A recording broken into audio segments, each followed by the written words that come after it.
करमपुर जी main बाज़ार में shampoo जी damage बोतल के मामले सां चन्ना बिरादरी जो हिंदू बिरादरी के दुकान मथां हमले में जितेंद्र कुमार बालानी और रंजीत कुमार दारा जख्मी थी पिया। जहिड़े दौरान सेठ जितेंद्र कुमार बालानी के जिस्म समेत सॼी अखि में ज़ख़्म रसियो और सेठ रंजीत कुमार दारा जा कपड़ा लीड़ू थी विया। ॿिए तरफ़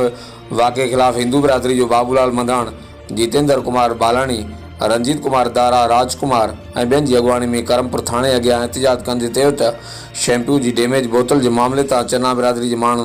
रबनवाज चन्नो, शोएब चन्नो, ज़ोएब चन्नो, कामरान चन्नो समेत 10 खां वधीक माण्हुनि दुकान ते हमलो करे तशद्दुद कयो, जंहिंमें हिंदू बिरादरी जा 2 ॼणा ज़ख़्मी थी पिया आहिनि।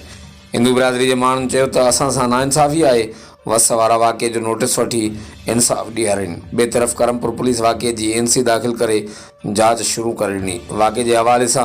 हिंदू बिरादरी जो छा चवणु आहे, अचो त ॿुधूं था। दुकान ते आयो,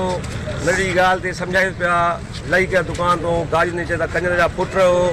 भई पटाटा खाया त अखियुनि में सम्झा त गाड़ी छो थो ॾे, असां त छा कयो आहे,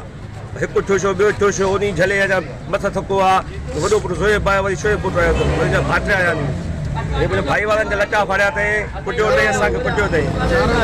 असांखे इंसाफ़ खपे, असां नाजाइज़ कयो आहे, ज़ुल्म कयो आहे। अदा ये जितेंद्र कुमार, रंजीत कुमार को किराने दुकान आहे, उते पंहिंजा ई चन्ना पंहिंजा पाड़े जा घर जा माण्हू आहिनि, जंहिंसां सदियूं गॾु गुज़ारियूंसीं, अॻे फुरजूं पिया ॿियनि खां,